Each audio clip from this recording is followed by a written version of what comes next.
నమస్తే, welcome to dot news. మరోసారి సీఎంగా ప్రమాణ స్వీకారం చేయబోతున్న చంద్రబాబుకు ముందు తలనొప్పులు తప్పవా?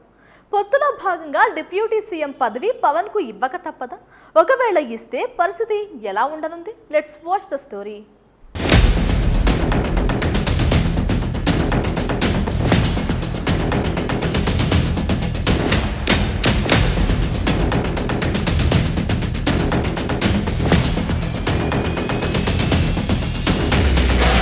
ఎన్నికల్లో ఘన విజయం సాధించిన చంద్రబాబు ప్రమాణ స్వీకారానికి సిద్ధమవుతున్నారు. ఇందులో భాగంగా ఆయన కేబినెట్ కూర్పుపై కసరత్తును ప్రారంభించారు. ఇదే ఇప్పుడు చంద్రబాబుకు ముందు నుయ్యి వెనుక గొయ్యి అన్న విధంగా మారింది. మంత్రి పదవుల కేటాయింపులో భాగంగా జనసేన అధినేత పవన్ కళ్యాణ్ ఉప ముఖ్యమంత్రిని ఆశిస్తున్నారట. దీనికి చంద్రబాబు ఎంతవరకు సిద్ధంగా ఉన్నారన్నది $1 మిలియన్ ప్రశ్న.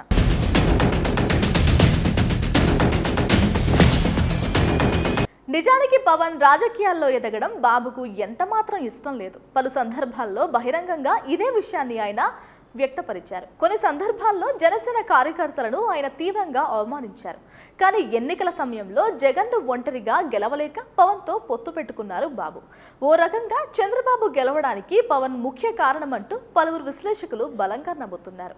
ఈ క్రమంలో పవన్ కోరుకున్నట్లు చంద్రబాబు ఆయనకు ఉప ముఖ్యమంత్రి ఇస్తారా, లేక తన వెన్నుపోటును రుచి చూపిస్తారన్న ప్రశ్నకు కాలమే సమాధానం చెప్పాలి.